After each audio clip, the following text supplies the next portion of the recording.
Surat laporan kepolisiannya juga kok, ini sudah ada ya kan, ini juga udah ada. Tapi aku nggak mau ini dulu ya, jangan di ini dulu, ini sudah dilingkarin juga.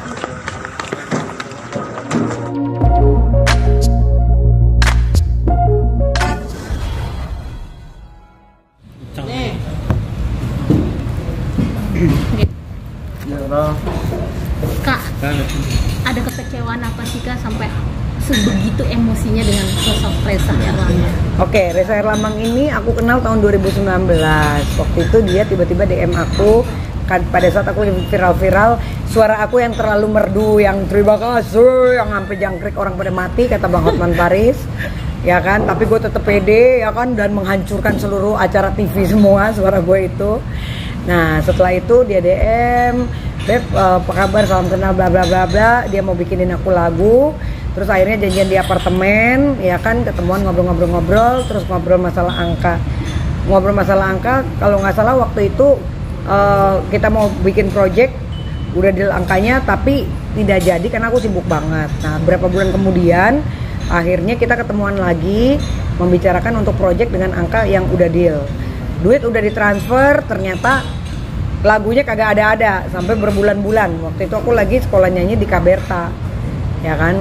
Setelah 3 bulan 4 bulan aku kejar-kejarin terus, karena waktu itu aku udah preskon di YouTube juga ada kedekatan aku sama Reza Herlambang. Kalian bisa cek di situ. Nah kan waktu lagi viral aku sampai ngomong, iya aku lagi mau dibikinin lagu nih, coba kalian lihat cuplikannya, aku dibikinin lagu nih sama Reza, gini biar keren, suaraku apa bagus. Terus sempat sewa studio latihan vokal, $2 gue hilang, ya kan, nggak tahu siapa yang ngambil. Nah setelah itu 4 bulan itu tiap hari aku teleponin Reza, alasan sakit, alasan ini, alasan itu. Padahal kalau kita orang bisnis kan harusnya profesional, karena duit udah masuk kan gitu. Nah akhirnya dari situ ketika dikasih lagu-lagunya jelek banget, aku sampai bingung, sampai Kaberta kok kayak gini ya lagunya. Akhirnya aku bilang dong sama Reza, gue nggak mau dong, gue minta balikin duit gitu loh. Dan kalau nggak salah waktu itu duit aku dipotong sama dia 10 juta, itu pun aku berantem dulu sampai 2-3 bulan lah duit aku baru dikembalikan dan dipotong. Alasan kan udah ini, udah itu, udah ini. Jadi dari situ aku ngerasa, wah ini anak udah nggak profesional lagi, itu satu. Kedua, ada juga teman aku yang laporin ke aku juga, aku baca juga chatnya, ternyata dia juga ngutang-ngutang juga, pinjam duit 15 juta, 5 juta, sekian ke temanku. Sampai sekarang juga boro-boro dipulangin, ingat juga kagak, ya kan. Ya yang ketiga ada lagi yang sekarang yang terbaru. Jadi kemarin di Hard Rock Cafe, waktu aku lupa itu setahun yang lalu, awal tahun kalau nggak salah, dia nyanyi di Hard Rock, ada aku juga. Aku ngedealin dia juga untuk nyanyi sama temenku dengan angka yang sudah oke. Aku titip dong komisi, biasa kita kan teman-teman bisnis. Nah ternyata dia juga direct langsung, ya kan, di depan aku berdrama. Dia bilang temanku belum transfer, ternyata mereka kerjasama, ternyata akhirnya temanku udah transfer. Tapi kalau menurut temanku, akhirnya ngaku ke aku, Rezanya bilang katanya udah jangan melalui Barbie deh, soalnya Barbie minta bagian juga, udah langsung aja ke aku. Nah dalam 1 minggu itu aku dibikin kayak orang bodoh. Aku teleponin temen aku, Beb gimana, kamu kan udah janji sama aku mau transferin Reza, tapi transfernya jangan melalui langsung ke Reza ya, karena aku pernah ada kejadian gak enak, nanti takutnya kembali lagi seperti itu. Aku bilang kan, aku kan jagain temen aku dong. Tapi ternyata Reza jelekin aku juga, udah jangan sama Barbie karena dia minta bagian gini. Nah temen aku kepancing juga kan gitu, karena kan dia orangnya kalem, nice. Kalau ngomong kan kayak ho banget, tapi drama semua kan. Nah terus akhirnya aku 1 minggu itu aku telepon Reza, Ja gimana? Oh kamu, aku jadi nggak enak nih, temenku belum transfer. Ya udah Beb, kamu urusin deh, kata Reza. Iya kan aku juga lagi perlu duit nih. Ya udah gimana caranya dia transfer? Aku telepon temenku, aduh Kak nanti dulu Kak, aku lagi ada keperluan anakku Kak, segala macam. Aku diombang-ambing sampai akhirnya aku berantem sama temen aku. Aku bilang, aku jadi gak enak loh sama Reza, kamu jangan kayak gitu dong, Reza tuh profesional, segitu baiknya loh gue ngangkat Reza, tapi ternyata di balik itu Reza nyakitin aku, hianatin aku, ternyata duit dia udah diterima. Dan apa yang terjadi 3 minggu kemudian temenku telepon, akhirnya baru ngaku, Kak bener Kak kata kamu Kak, aku nyesel, aku udah transferin Reza. Lah terus salah sendiri, kamu nggak mau dengerin aku kan bilang aku pengacara, nanti aku yang bikinin kontrak biar masuk rekening aku dulu, karena aku pernah punya kejadian nggak enak. Aku nggak ceritain tuh detail kejelekannya Reza pada saat itu, tapi karena temanku mungkin merasa ya Reza ganteng, Reza ini mungkin terlalu percaya apapun itulah, dengan triknya dia seperti kayak ya udah dipercaya aja, ya sudah akhirnya dia kok mau gimana ya kak, aku susah banget hubungin dia, dan akhirnya dari awal tahun itu sampai dengan kemarin bulan Agustus baru dia bikin surat laporan, ternyata dia sudah masuk duit 69 juta. Nah, tadinya dia mau pakai aku sebagai kuasa hukum, tapi aku minta lo bayar gue mahal karena lo udah nyakitin gue gituin dong. Gue kalau duit receh I'm so sorry, ngapain, gue bilang gitu. Nah waktu itu aku nggak sempet angkat berita karena aku pikir kan gue paling males ngomongin orang kalau nggak ada bukti kan gitu. Ya udah, tiba-tiba kan sekarang lagi rame kan tentang dia, dan kalau dia dibilang penipu apa-apa ya gue sih setuju, karena menurut gue memang banyak banget yang dia kerjain termasuk gue juga gitu loh, dengan drama-drama kesusahannya, dengan drama ya intinya gini loh, kalau lo bisnis sebagai orang profesional di mana-mana ada lagunya udah jadi baru kita bayar. Kalau dia memang profesional, ini enggak, belum ada lagu tapi dia minta bayar dulu, sama semuanya juga begitu kan, sekian puluh juta, tapi ujung-ujungnya lagunya kagak nongol-nongol. Nah orang kan dibikin ombang-ambing. Aku juga waktu itu udah preskon loh, di YouTube juga ada, ternyata akhirnya apa, berantakan, lagunya nggak sesuai hasilnya, dan waktu itu kita minta balikin duit sampai berantem. Nah ada manajernya itu, siapa namanya tadi gue salah sebut tadi, gue sebutnya Mbak Astrid, ternyata bukan, ada yang gemuk tuh yang pakai jilbab, siapa sih namanya. Nah itu pun aku sampai marah-marah juga sama dia. Aku bilang, Mbak, lo kan sebagai manajer, masa sih Reza ada transferan dari temanku lo nggak tahu, dan kita kan komunikasi setiap hari, maksudnya kok tega sih kalian bohongin aku sampai ngomong kayak gitu loh. Karena kita ini kalau bisnis jangan sampai bohong-bohong, tipu-tipu nih dunia entertainment, apalagi duit 60 juta doang bro, iya kan kecil banget, harga diri lo rendah banget, duit 60 juta lo betrek kayak begitu, itu menurut gue sih udah nggak bener gitu loh. Dan akhirnya kan sekarang temanku melaporkan ke polisi, sekarang katanya udah panggilan 3 kali nggak datang, sekarang lagi udah surat jemput paksanya sudah keluar, sekarang lagi dicari, tapi kan Reza ganti-ganti nomor telepon gitu loh. Jadi ya kita lihat aja nanti seperti apa gitu. Dan aku udah pegang surat laporannya Reza gitu loh. Ya seperti itu sih kejadiannya. Jadi kalau ada orang bilang Reza gini-gini, ya memang seperti itu betul kenyataannya gitu loh. Jadi ya aku sih berdoa sama Reza, lu ketemu gue deh Reza, iya kan, syukur-syukur malam ini lu datang ke acara, gue pengen ngomong gitu. Harus gentle ya. Kita ini gini ya, bodoh amat masa lalu lu, mau lu kaya kayak mau lu miskin kayak, gue nggak peduli, tapi lu sebagai laki-laki harus bertanggung jawab. Jangan lu pakai drama ini, kesusahan ini itu, ngilang sakit ini itu, tapi duit orang lu terima semua, hasilnya nggak ada, kan sama aja nipu. Itu nipu gak namanya, duit udah masuk tapi yang dikerjakan proyeknya nihil semua, ya kan. Sementara sekarang ada lagi korban temenku juga gitu. Ya ini aku harapkan dengan aku habis ngomong kayak gini buat korban-korbannya, karena banyak banget gitu loh. Dan termasuk temenku ada yang artis top ini aja banyak banget transferannya, gue lihat tuh chattingnya, dia belum mau buka suara aja. Mudah-mudahan habis ini gue telepon nanti kalau dia mau buka suara lebih bagus lagi. Karena memang udah lama sih sebenarnya kita menahan perasaan untuk nggak mau bicarain ini ya kan. Tapi kalau udah seperti ini ya udah sekalian aja dibuka semua aibnya gitu.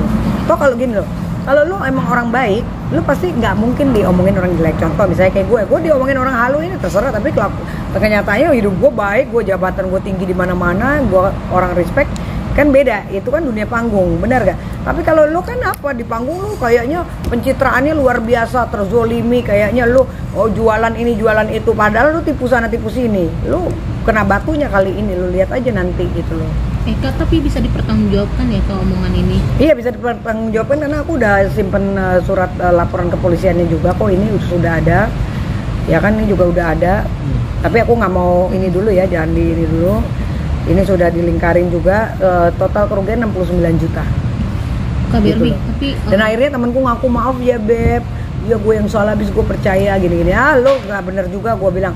Kenapa? Kalau kita sebagai teman gini loh, kita kan harus, orang bisnis itu jangan merusak link, jangan direct langsung, hargain siapa yang menjembatani kan gitu.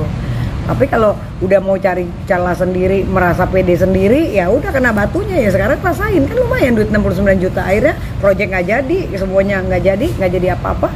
Ya sekarang akhirnya dia lapor polisi gitu. Tapi Kak, udah coba berusaha menghubungi? Kan dia ganti-ganti telepon, si Reza. Gua waktu itu sampai berantem, sayang nih handphone aku baru ganti, jadi chatting hilang ya. Waktu itu panjang banget berderet. Waduh, kalau permasalahan ini gua angkat dari dulu mungkin udah enak banget sih. Cuman kan aku nggak mau sebenarnya aib-aib yang dan duit receh menurut aku yang kayak gitu kan malu-maluin. 30 juta, 60 juta, 100 juta duit receh. Sekalian aja lo kalau mau ngembat tuh yang gede. Tapi kan pernah juga ngembat yang gede yang hampir 1 miliar yang katanya dibikinin video klip, fotonya hasilnya nggak sesuai. Itu juga kalau nggak salah ada anak anggota dewan kalau nggak salah. Itu pun aku juga dengar juga gitu loh. Jadi memang di dunia pertemanan gue udah di blacklist sana sini. Makanya tadi ada Mas Ageng Kiwi, gue sempet marahin juga. Ngapain lu dukung dia gitu, lu dukung orang yang benar. Bawa orang nggak bener nanti bahaya kan begitu. Akhirnya tipu sana tipu sini, utang sana, utangnya bererotan kali itu. Ya makanya mudah-mudahan kita lihat aja nanti siapa-siapa yang banyak korban. Kalau gue kan ngomong udah ada buktinya, jadi gue nggak takut gitu aja kan. Karena gue sendiri yang mengalami, ya kan udahlah dulu project gue nggak jadi, ya kan. Tanya Kak Berta lah gitu aja kayak gimana. Kan baru berani speak up ini setelah ramai nih, nggak takut dibilang pansos kan? Enggak, kalau pansos enggak, karena aku dari 2019 kan udah ada tuh video aku sama Reza Herlambang, malah kan di situ aku digosipin kedekatan aku sama Reza. Jadi sebenarnya bukannya pansos, karena berita gue juga lagi cetar kan, gue juga lagi keren-kerennya gitu, berita yang positif sebenarnya ya. Jadi kalau ini lebih kayak gini loh, lebih kayak biar masyarakat tuh tahu siapa sih sebenarnya. Sekarang kan masih simpang siur. Gue lihat kan komentar-komentar di YouTube, oh Reza kasihan, wah bener-bener, wah kayaknya mulia sekali ya kan, bawa-bawa Allah, bawa-bawa ini, padahal teganya minta ampun ya kan. Kita kan duit kan kerja capek nyari loh, capek nyari duit untuk kerja gitu, tapi kok dia tega diteleponin setiap hari, Ja gimana duit gue, ntar ya Beb, Ja gimana ini proyeknya, ntar ya Beb, ntar ya gue sakit, ntar ya. Dan dia masa bodoh banget gitu, bisa dia bermain dengan cara-cara seperti itu. Gue nggak ngerti gitu, ilmunya tuh hebat banget dan tetap cool, tetap tenang gitu. Makanya aku sih berharap kalau ada Reza, aku pengen ketemu sebenarnya gitu loh. Itu aja sih. Kak, kenal sama Reza sendiri udah berapa lama? Udah dari 2019. Sebelumnya memang kita udah pernah kenal, udah lama, tapi nggak pernah intens berkomunikasi. Tapi circle-nya dia kan circle aku juga gitu loh. Itu yang pembuatan video klip itu sendiri? Pembuatan video klip yang dia janjikan juga nggak ada yang jadi, orang lagunya aja katanya mastering Amerika ini itu, kita transfer berapa dulu, gue transfer 30 juta kalau nggak salah. Ternyata bullshit doang gitu loh. Ternyata nggak ada, gue nggak ngerti. Makanya kan yang aku tahu dulu Reza itu kan profesional ya, tapi sekarang nggak ngerti mindsetnya kemana dan manajernya juga seperti apa. Gue nggak ngerti mereka kolaborasinya kayak gimana sehingga kok malah projectnya nggak ada yang jalan, padahal tiap hari gayanya kalau kita ketemu kan kayaknya lagi sibuk banget, meeting sono ribet banget sini. Ternyata duit orang semuanya yang udah masuk nggak ada yang dikerjakan kan begitu kan, nggak boleh kayak gitu. Kak Berbi seemosi ini gitu untuk menceritakan pengalaman dikecewakan sama Reza ini, apa yang bikin paling sakit hati?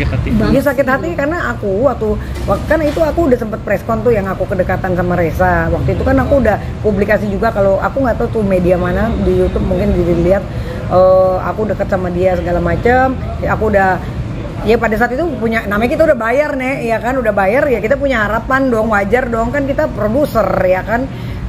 Udah punya bayangan ntar gue mau bikin video klip model gini, lagunya kagak ada, tarsok melulu kan begitu. Cuman waktu itu kan mau dipublikasi juga ngapain gitu loh. Itu tahun berapa? Itu tahun 2020. Berarti sebelum Mapam ya? Kenalannya kan 2019 akhir. Sebelum Reza lagi kolaps ya, berarti masih kalau dia kolab ya? mah sebenarnya kolabnya udah dari dulu. Berarti itu masih jaya? Nggak jaya juga, udah sengsara juga. Udah nggak ada duitnya juga. Berarti yang dia ceritakan saat ini semuanya drama, bohong. Jadi gini, kalaupun dia collab itu memang benar, emang dia collab, emang dia miskin banget, ya jatuh miskin segala macam lah. Tapi ada unsur pidananya, dia melakukan hal-hal yang tidak baik. Ini yang harus orang pada tahu kan begitu. Kalau dia terpuruk, dia memang keuangannya hancur, ya normal. Ya gimana nggak hancur lo kalau nipuin orang melulu? Dan orang kan nggak ada yang speak up selama ini gitu loh. Nah kali ini kan banyak yang speak up, jadi gue mendukung yang bilang dia itu penipu, gue mendukung yang bilang dia itu memang orang yang tidak profesional, karena aku pun dilakukan seperti itu terhadap aku juga. Sepengetahuan Barbie sebagai temen lah dulunya temen. Dia mulai kolaps setelah Aku sih gini, karena kan kita di pertemanan kita udah mulai nggak suka ya. Jadi kemarin itu juga waktu gue lagi mau bikin garap project sama Reza juga, di circle kita kan diomongin, kan aku dijodoh-jodohin. Tapi kan akhirnya pada ngomong, janganlah Reza nih utang sama gue gini. Ya teman-teman udah mulai pada menjauh dari dia gitu loh. Dan dia juga kan nggak tahu gaulnya, nggak jelas kan. Dulu kan di partai ini gayanya selangit, ternyata orang di partai ini duitnya juga banyak yang begituin juga dengan proyek iming-iming nyanyi ya, ternyata lagunya nggak ada yang jebol ya kan, nggak ada yang seindah dulu kan begitu. Nah pertanyaannya, kenapa bisa begitu? Kalau emang kamu profesional ya udah dong, terima. Orang udah terima duit kan udah percaya dong, ya lakukan dong, kerjakan apa yang kamu bisa kan gitu. Kan katanya hebat tapi ternyata zong. Ya mendingan kayak gue, ya kan, gak banyak omong, tiba-tiba bikin video klip cepret, terserah mau dislike-nya ribuan juga emang gue pikirin. Yang penting gue punya karya, ini loh yang gue bisa. Gue pakai duit gue sendiri, gue gak pernah nipu orang, mana ada laporan gue yang jelek-jelek. Paling cuma Barbie gini-gini, tapi sekarang kan bagus namanya. Pernah gak ada Barbie nipu? Gak ada, gue sorry kalau duit harga diri. Makanya gue bilang, Reza, lo punya harga diri lah. Jangan lo dengan berkilah manisnya lo gini-gini, lo iming-iming cewek-cewek gitu kan, banyak banget yang pada mau bikin video klip sama dia. Sepengetahuan Barbie nih, ada beberapa rekan artis yang aku sih belum tahu ya kalau rekan artis yang lain.